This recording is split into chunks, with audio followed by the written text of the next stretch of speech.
یہاں پر آپ لوگوں نے دو ایگزامپلس کو ذہن میں رکھنا ہے. سب سے پہلی کہ جب بھی مسلمان اپنی عبادت کے لیے کسی بھی مسجد میں یا کسی بھی اپنی عبادت گاہ میں جاتے تھے تو ہندو اباش لڑکے جو تھے یا گروپ جو تھے وہ مسلمانوں کو مختلف طریقے سے ٹون کرتے تھے. کیسے؟ فار ایگزامپل کہ وہاں پر سیڑھیاں بجاتے تھے یا مسجد کے دروازے کے سامنے بھجن یا کوئی ہندو گانا جو تھا اس کو بجاتے تھے، جس کی وجہ سے مسلمانوں کو بہت زیادہ مسائل کا سامنا تھا اور وہ اپنی عبادت کو پراپر طریقے سے نہیں کر پاتے تھے. اس کی ایک یہ ہے. اور دوسری اگر بات کی جائے لالا لاجپت رائے کی تو وہ سنگٹھن تحریک کا بانی تھا جس نے صرف اور صرف ہندو اباش لڑکوں کو جنگی تربیت اس نیت یا اس حوالے سے دی تھی کہ وہ مسلمان لوگوں کو اور مسلمان آنے والی نسلوں کو تباہ و برباد کر سکیں. یعنی کہ جنگی تربیت صرف اس بحاف پہ دی گئی تھی. اب جو اگر بات کی جائے اس کے سیکنڈ سب ٹاپک کی تو وہ گاؤ ماتا کا مسئلہ. یہ جو ہندو تھے اس چیز کو بہت انا کا مسئلہ بناتے تھے، حالانکہ مسلمانوں کی یہ جو ایک قربانی تھی، قربانی سے مراد یہ ہے کہ یہ ایک اسلام کا ایک حصہ ہے. گائے کو قربان کرنا یا گائے کو ذبح کرنا ایک اسلامی روایات میں سے ایک روایت ہے، جبکہ وہ لوگ یہ کہتے تھے کہ مسلمان جو ہے وہ ہماری ماں کو یعنی کہ ہماری ماتا کو ذبح نہیں کرتے بلکہ قتل کرتے ہیں، اس کی گردن کاٹتے ہیں، جس کے بحاف پر آئے روز روٹین میں برے صغیر میں فتنہ فساد اور فرقہ وارانہ فسادات جو تھے وہ روٹین کا معمول بن چکے تھے. اب اگر پوائنٹ نمبر 3 کی بات کی جائے، مذہبی کتب کی آتش زدگی، یہ کیا ہے؟ مثال کے طور پہ کہ ہندو لوگوں نے یہ روٹین بنا لی تھی کہ جتنے بھی ہمارے مذہبی یعنی کہ اسلامی روایات کے جتنے بھی مقدس کتابیں تھیں، فار ایگزامپل قرآن پاک، احادیث نبوی اور جتنے بھی پارے یا جن کو عام زبان میں سپارے بھی کہا جاتا ہے ان کو شہید کیا جاتا تھا، مسلمانوں کے سامنے جلایا جاتا تھا. وہ بیسیکلی وہ کتابیں یا وہ اوراق نہیں ہوا کرتے تھے، وہ بیسیکلی مسلمانوں کے جذباتوں کو مجبور کرتے تھے، جن سے تنگ آ کر مسلمان مجبور ہو جاتے تھے ان سے لڑائی کرنے کو، جو کہ وقت کے ساتھ ساتھ یہ چیزیں بڑھیں. اب اگر بات کی جائے جو موسٹ امپورٹنٹ پاکستان اسٹڈی کے پارٹ ہیں، جو حصہ ہے جس کے بغیر پاکستان اسٹڈی کمپلیٹ نہیں ہو سکتی اور جو آپ لوگوں کے سلیبس میں شامل کیے گئے ہیں، وہ علامہ محمد اقبال رحمۃ اللہ علیہ کی پوئٹری، جس کے بغیر ایگزامینر یا یونیورسٹی بھی ویٹیج نمبر یا ایکسٹرا یا ترجیحی نمبر نہیں دیتی. یہ بات آپ لوگوں نے ذہن میں رکھنی ہے. جب بات کریں اگر مفہوم کی تو یہ مفہوم آپ کو صرف یہاں پر سمجھانے کے لیے لکھا گیا ہے کہ علامہ محمد اقبال رحمۃ اللہ علیہ اپنی عوام سے، اپنے مسلمانوں سے یا آنے والی نسلوں سے کس طرح کی سوچ رکھتے تھے یا وہ کیا کہنا چاہتے تھے. یہ آپ نے صرف پوئٹری کو ایڈ کرنا ہے، شعر کو. مفہوم آپ لوگوں نے پیپر میں نہیں لکھنا، یہ آپ لوگوں نے ذہن میں رکھنا ہے. اگر بات کی جائے شعر کی تو وہ فرماتے ہیں کہ قوم مذہب سے ہے، مذہب جو نہیں تو تم بھی نہیں، جازب باہم جو محفل نہیں،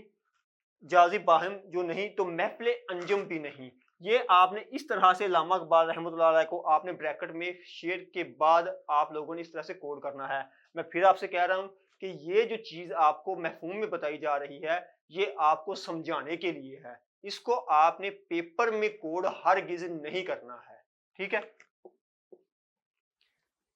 اگر بات کریں پولیٹیکل فیکٹرز کی، یہ مین ٹاپک نمبر 2 ہے ہمارا. یہ وہ ادوار ہیں کہ جو کہ مسلمانوں کی سوچ کو بدلنے میں اہم کردار ادا کرتے ہیں. جہاں پر ہم یہ کہہ سکتے ہیں کہ ہندو ذہنیت جو تھی وہ چاہے معاشرے کے ہندو ہوں